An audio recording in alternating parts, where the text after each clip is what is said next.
Hello everyone, I hope you all are doing good. हाल ही में जो है केंद्रीय विद्यालय के हमें एक नोटिफिकेशन आई है। ये जो नोटिफिकेशन है this is for walk in interview. Alright, walk in interview के लिए हमारे पास नोटिफिकेशन आया है।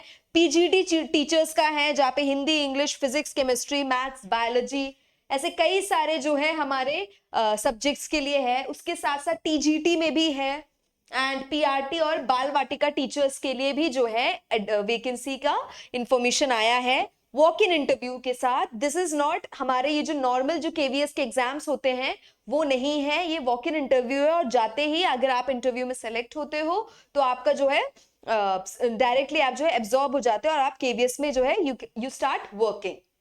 ऑलराइट, सो ये है हमें जैसलमेर की आई है हमारे पास।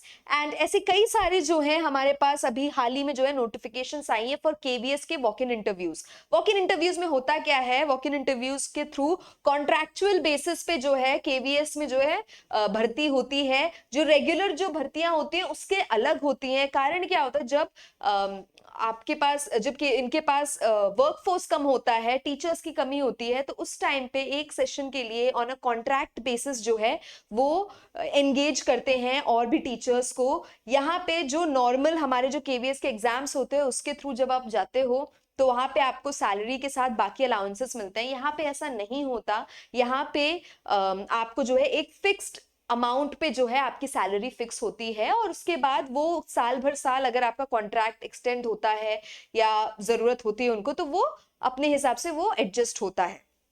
ऑलराइट, अब ये बात सबके जरूर आएगी कि मैम क्यों करे जब हम केवीएस का एग्जाम दे सकते हैं। प्रॉब्लम ये है बेटा कि केवीएस के एग्जाम हर साल होते नहीं है, है ना, और बहुत ज्यादा डिले होता है। उसके बाद भर्तियों में टाइम होता है, तो उतने टाइम तक हमारे पास कुछ ना कुछ तो तरीका होना चाहिए ताकि हमारे रेज्यूमे में, हमारे करियर में ब्रेक ना लगे।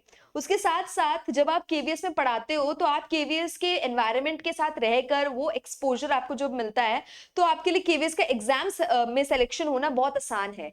आजकल अभी जो न्यू जो हमारे 2022 से हमारे केवीएस के एग्जामिनेशंस में डेमो और इंटरव्यू का भी बहुत बड़ा रोल है। सो लुकिंग इनटू दैट, अगर आप केवीएस में ऑलरेडी पढ़ा रहे हो तो आपके लिए डेमो, आपको पता है कैसा केवीएस में पढ़ाया जाता है और आप उसी लेवल का डेमो देते हो। इंटरव्यू में जब आप जाते हो तो आपको इतना डर नहीं लगता। एट द सेम टाइम जो इंटरव्यू लेने बैठे, जो पैनल बैठे, उनको भी पता होता है कि ये जो है कॉन्ट्रैक्ट बेसिस पे ऑलरेडी जो है केवीएस के साथ काम कर चुके हैं। राइट, तो वो एक जो है आपके लिए एक बेनिफिट होता है। और इन शॉर्ट जो बच्चे यूजुअली जो है कॉन्ट्रैक्ट बेसिस पे पढ़ाते हैं उनका मैक्सिमम टाइम्स यही होता है कि केवीएस के एग्जाम्स के टाइम पे उनके सिलेक्शंस हो जाते हैं। ऑलराइट, सो अब आपको करना क्या है, 28th ऑफ फेब को you have to reach the centre. ठीक है, ये सेंटर पे आपको यहाँ पे इसमें नोटिफिकेशन में दिया गया, सेंटर पे पहुंचना है 8:30 बजे तक आप पहुंच जाइए। 10 बजे से इंटरव्यू स्टार्ट है, तो 8:30 बजे अगर आप पहुंचते हैं तो आपके सारे डॉक्यूमेंट्स वेरीफाई हो जाएंगे। उसके बाद जो आप इंटरव्यू के लिए बैठते हो।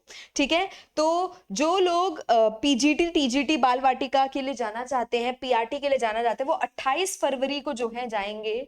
और बाकी का sports coach, yoga teacher, counsellor, right, and special educator, nurse, इनके लिए जो है 29th ऑफ फेब को सेम टाइम 8:30 बजे आप जाओगे, आप डॉक्यूमेंट्स वेरीफाई करवाओगे, उसके बाद 10 बजे से जो है आपके इंटरव्यूज हो जाएंगे। ऑलराइट, सो ये एक बहुत अच्छा मौका है, मैं तो बोलूंगी बिल्कुल मत छोड़ो। जब भी केवीएस का एग्जाम आएगा तब का तब देखेंगे, तब तक के लिए वी शुड हैव समथिंग जो हमें केवीएस में एक परमानेंट नौकरी के लिए जो है हमें मोटिवेट करता रहे और हमें एक एज दे। जब हम एग्जाम में बैठे तो हमारा सिलेक्शन होने के चांसेस ज्यादा बढ़ जाए। So उसके लिए this is a very good option. That would be it. Thank you so much.